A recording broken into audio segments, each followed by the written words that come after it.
Good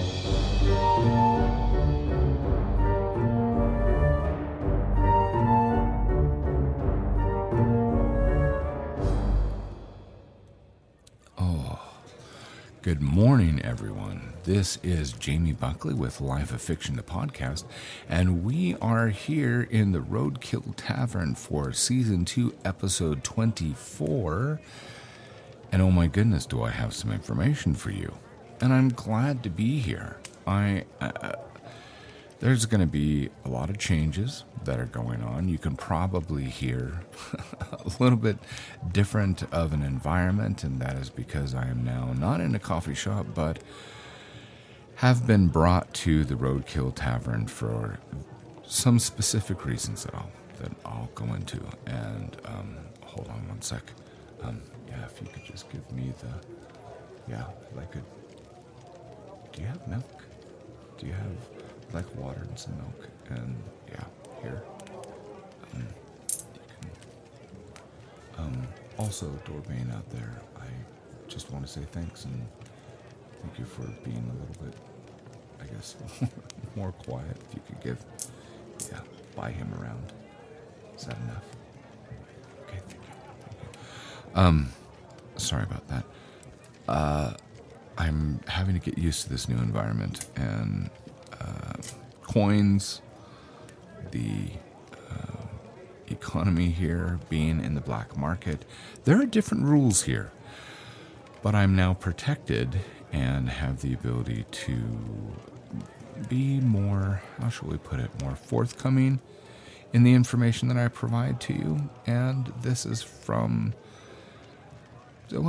some ideas and conversations that I've had with Hope, and he's been concerned for quite some time and has been looking into some changes, some things that have been happening, a few unnerving things over in Clockwork City.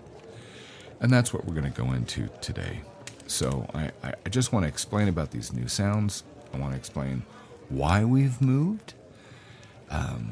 There's just something that's not right that both Hoban and I could feel. We were just seeing trends and patterns. I've been seeing changes in the large corporations that oversee the publishing.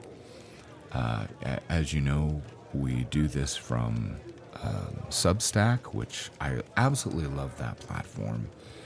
But we've been doing the podcast from there. We've been doing weekly posts.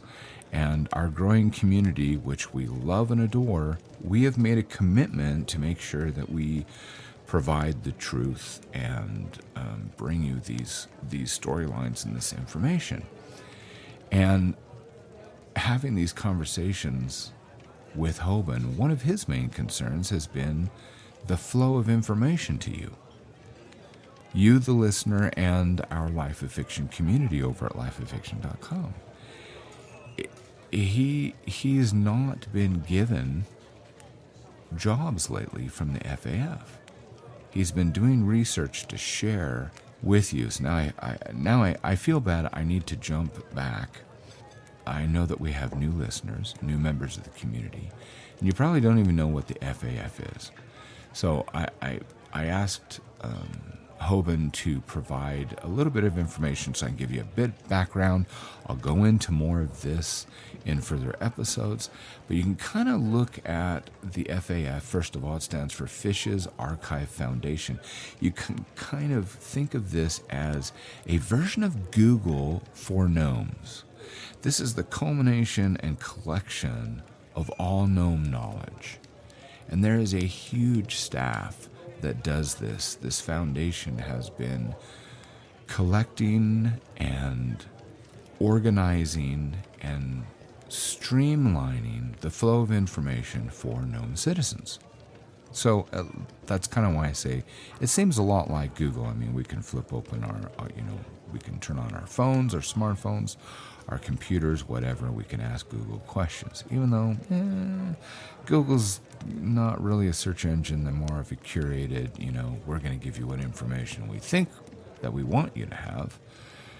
And that's, tell you the truth, that's kind of why Hoban's up in arms, is he thinks that the FAF is actually going that route. And where this foundation has been true and faithful and clear about their intent and the flow of information to citizens, something's been going on. Something he can't put his finger on, and he wants to get to the bottom of it. So there's a... hold on. Where are my notes? Okay. I have a quote here from Nelton Gaberstock, and he's the founder of the R&D department of the FAF. And he says, quote, "For the betterment of gentry society, our minds, and to empower our people with the truth of all things, allowing us to utilize all that Tagi has provided, only the truth will provide the greatest good for our own and the world around us," end quote. And that's kind of the intent of the FAF. And I love that. It says down here, my glasses. I need my glasses here with this. It says here that the current count, and this changes daily, but the current count of actual books, novels, of or tomes of information that they have in the FAF is 369,772,178 books. It's very specific. And the last thing that I can go through is the FAF has 3 main divisions, how they break up information and their staff. I asked Hoban for, stats like employees and the staff and what they do. Right now, they have the 3 main divisions, which is memory, reason, and imagination. This is kind of curious. But under memory, there's history, there's kingdoms, and there's organizations. And under reason, there's law, philosophy, mathematics, engineering. And I think he's got a side note here. It says also has government and religion. And then with imagination, that department covers lore, magic, and technology. I know that there's other divisions, but I don't know where they fall under these 3 main. Because they also have processing, acquisition, research, and storage. And then there's a huge department that's called corrections, or replace and repair. So that's kind of the basics of what the FAF is. It's a hub where they collect information and organize that information for the history and the learning of their people.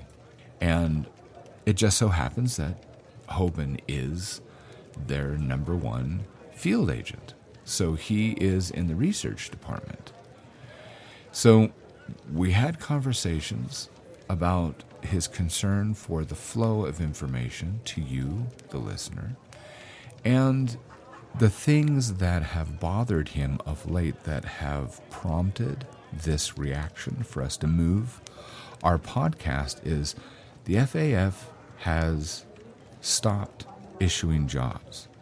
Now, that would be one thing if it was just Hoban, because Hoban's been exiled.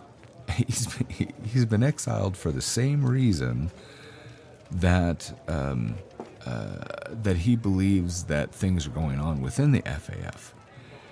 He released too much information.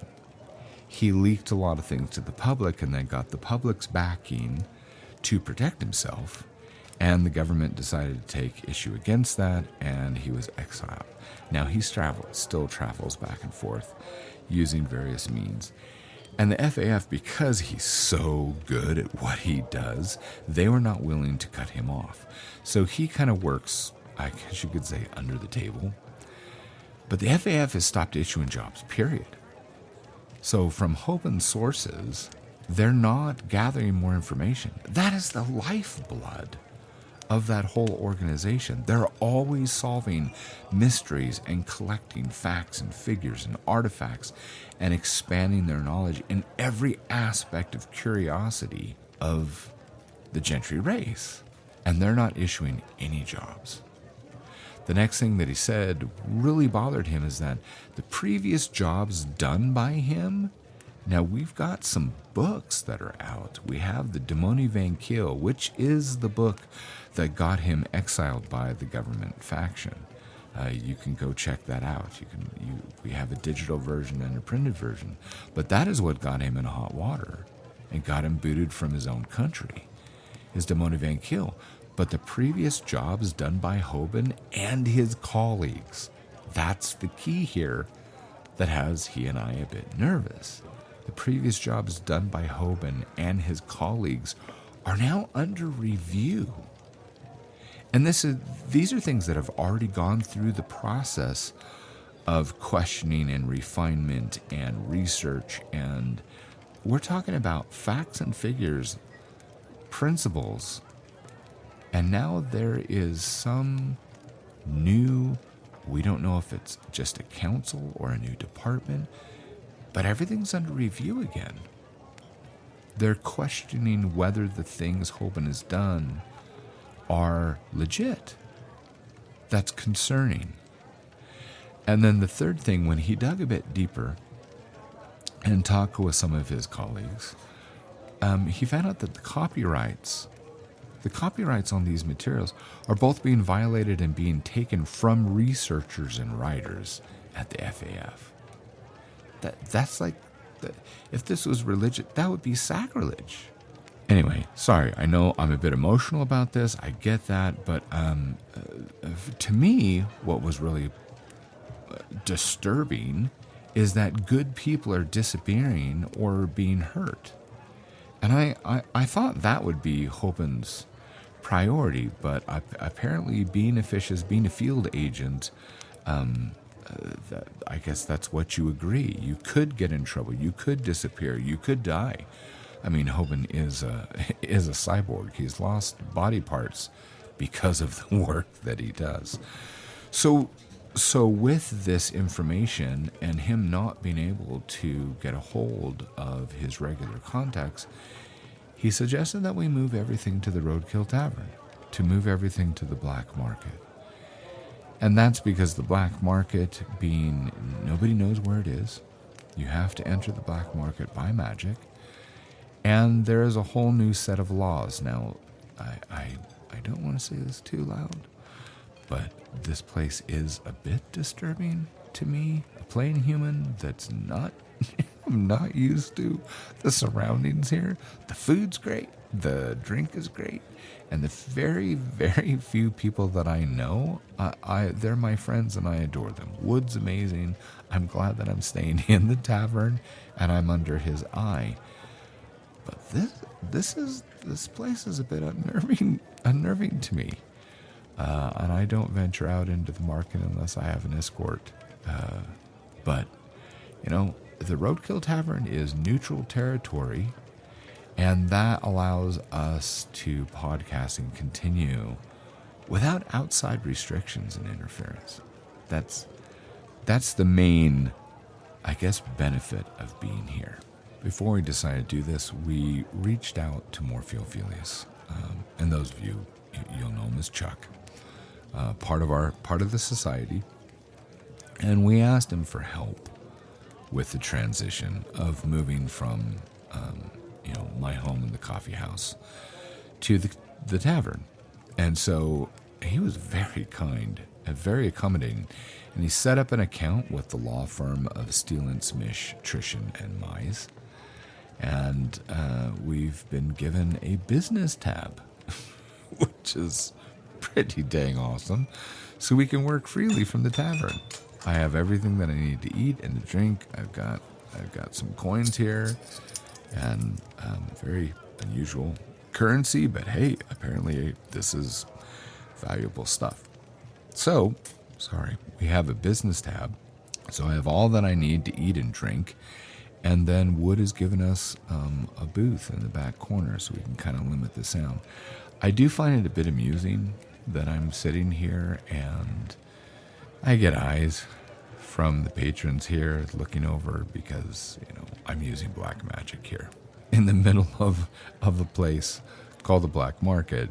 But sitting here with a headset on and having, my laptop computer and all the sound equipment, and people are, Yeah, they're in a very dark, scary place.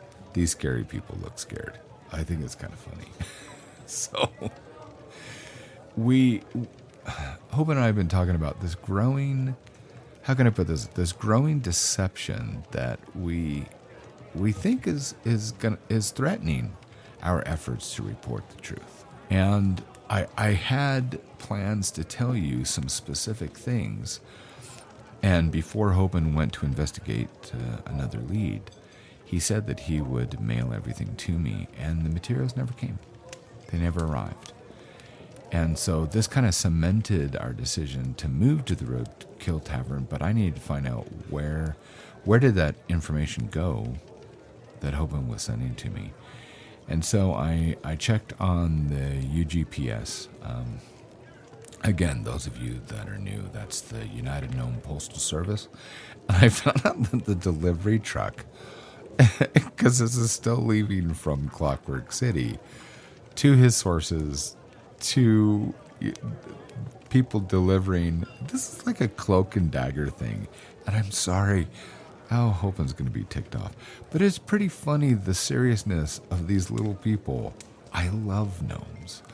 I don't know that I've ever said this on the podcast, but gnomes are some of my favorite people. They're creative, they're spontaneous, they're highly emotional, and they're really, really high-strung people. And I don't know if there's just something refreshing about that.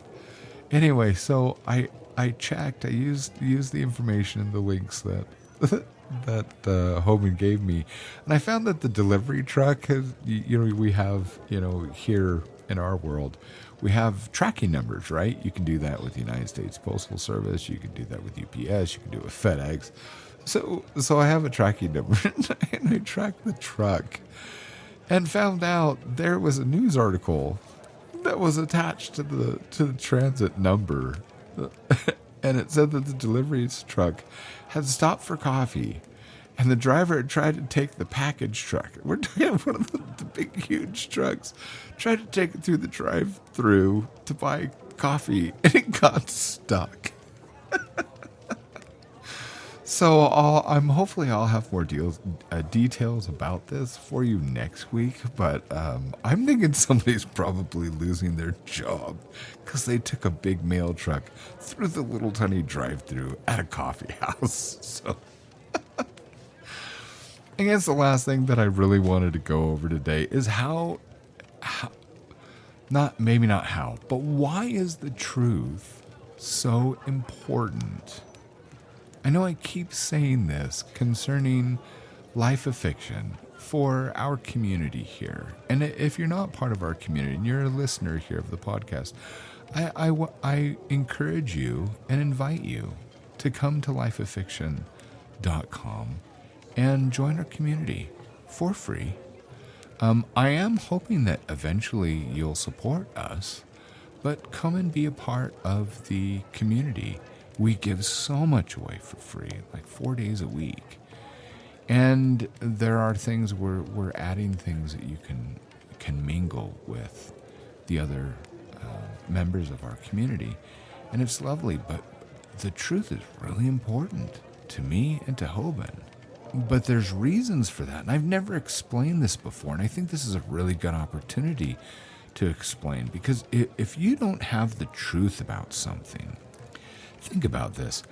How can you make decisions in your life without the truth? You really can't. How can you count on anything unless it's true? You couldn't count on consistency. It's very, very frustrating. So telling the truth reveals your character. It reveals your intent.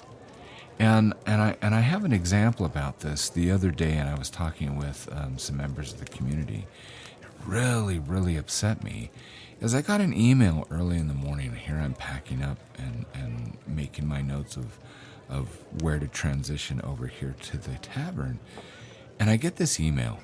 And actually, I think, let me look this up and see if I can find Let me find the actual notes, because this is really disturbing. So I get an email from a supposed member of our community, and here's what the email says. It says, "Thank you for this latest post. Your Substack is an engaging, informative read, so we've been subscribers for a while now. Would it be rude to ask you to reciprocate by taking out a free subscription to Arist?" And I'm going to say this because this bothers me.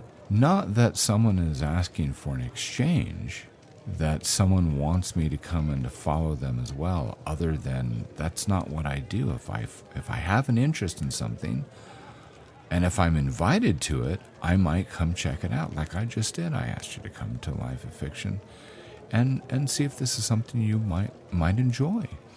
So they give me the link to the Substack on Arist. And it says, "We select the best written books from," and then he goes into this marketing spiel, and then he gives the claim of, "We've gained 14,000 Substack subscribers and followers in the last 5 months since we've been live. And we pick the best books." Now, I write books. You know that. That's what I do here. I tell the stories. But here's the thing. It says, "Thanks for your time and keep up the superb work. Signed, Sean McNulty." All right. Okay. I figured, first of all, I don't like being sold to with, if you're part of this community. If you invited me to come and to check it out, which I've had other members of the community do, and I've done. And some of the Substacks are a lot of fun, and I have followed some. But here's the thing that really bothered me, and this gets back to the truth about things, is so, of course, I have enough people in the community that I don't know everyone personally. So I looked up Sean, and I looked up and I'm going to put in the notes, in the show notes, I'm going to put these actual pieces of artwork, these screenshots. So Sean McNulty, he's only been, to the recording of this podcast, he's only been part of the community for 27 days now, if my math is right. So is that a while? Is that a while now? We've been subscribers. You're right. You've been subscribers. But here's the thing. I've sent 18 emails to him over the last 27 days. And guess what? He's only opened one, and that was that morning when he decided to send me an email. So what does that tell you? First of all, he says, "We've been subscribers for a while now." All right, I guess by his definition, 27 days is a while now. I'm okay with that. That's good. But when you say reciprocate, would you come and get a free account, a free newsletter from me, because we've done this with you? And I look this up and realize he's never opened a single email. It goes to his box and then it gets deleted, but he hasn't even opened it to read it.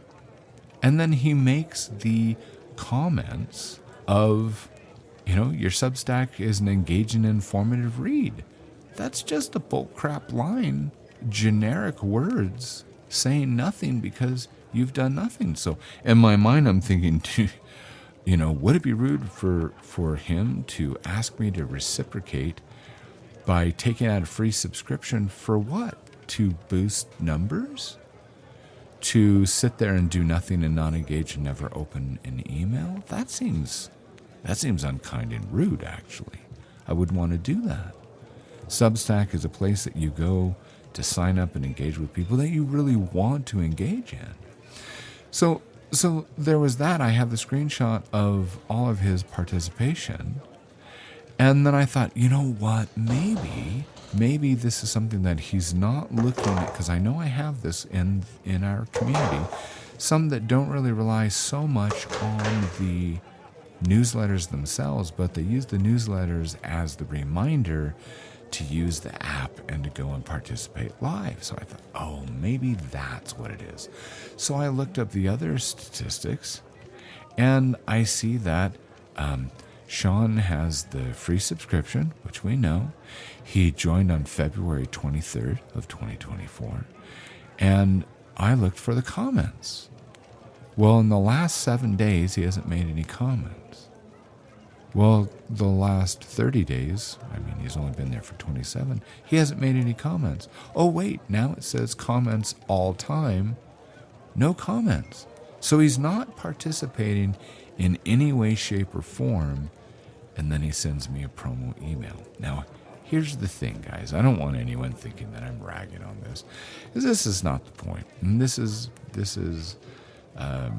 it doesn't really matter, okay? What matters is the example of when you do things like this, what type of example do you set, and what is the impression that you give? So to me, I question, especially when I did go to the site, I did check it out. He says, come and join the 14,000, but there's 4,000. Substack says they have 4,000 followers, not 14,000. That's another flag.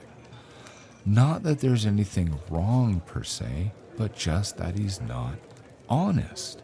And if I can't rely on someone telling me something, and I flat out have the actual proof, facts that you are lying, why would I engage with you? Do you see how this is a concern for Hoban and I to be open and honest with you about what we report? And this is what really bothers Hoban about the FAF and the challenges that he is having with them. It's honesty. Tell the truth. You know what's really funny? Someone said to me not too long ago, you don't always know when you're lying. And that's true. But you always know when you're not telling the truth. That may seem like the same thing, but it's not. It's kind of a coin thing. It's a perspective thing. You know, you've got something in you. Your gut tells you. You know when you're speaking a falsehood. And that's a big deal. I want you to be able to have confidence in us. So does Hoban. This is why he's investigating these things and why we are going to share and leak the things that he finds. He is convinced. Now, I don't know. I have to wait for the results, the paperwork and things that he sends me.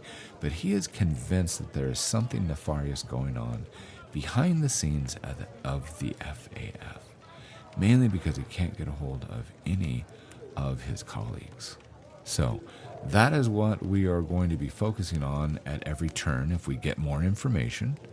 I wanted to make sure that you knew that we have changed our position. We are now, or changed our location, I should say, not our position. So we are now in the Roadkill Tavern in the Black Market.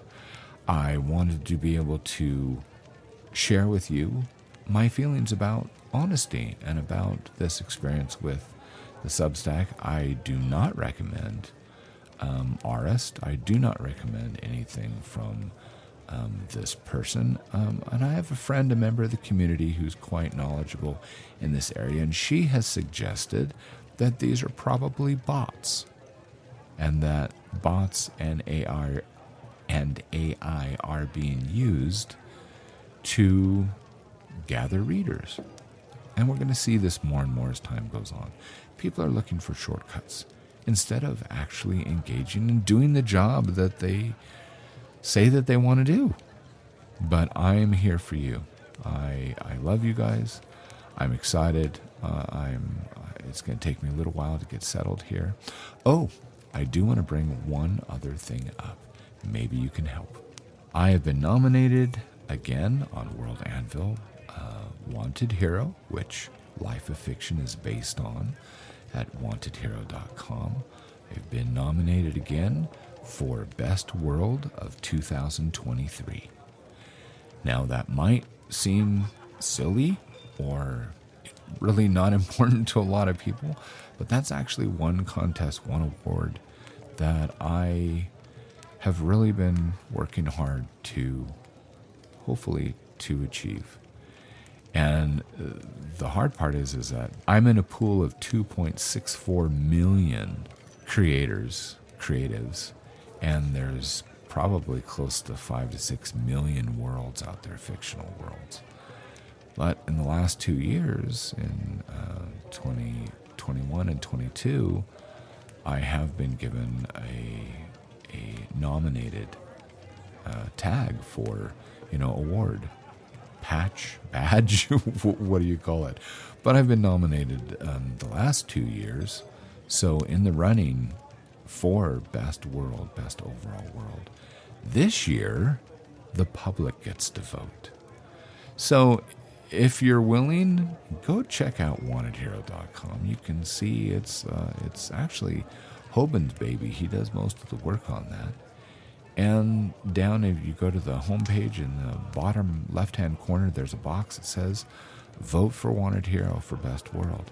Check it out, go and take it for a spin. If you like it, I think there's links to other worlds, my friends, and things there. But if you feel so inclined, I'd appreciate your vote. So, see, there's the honesty. I'm really trying to win that badge, that mark of Best of World. It's just important to me. I've been doing Wanted Hero for a couple of decades, over 25 years. For my kids and for yours and for you now. And anyway, that would be quite an achievement for me, even if everyone else thinks it's silly. Anyway, I am glad that you are here. Thank you for listening. Remember, you are more than you think you are. You are so much more than you think you are. And we will see you next time. Bye.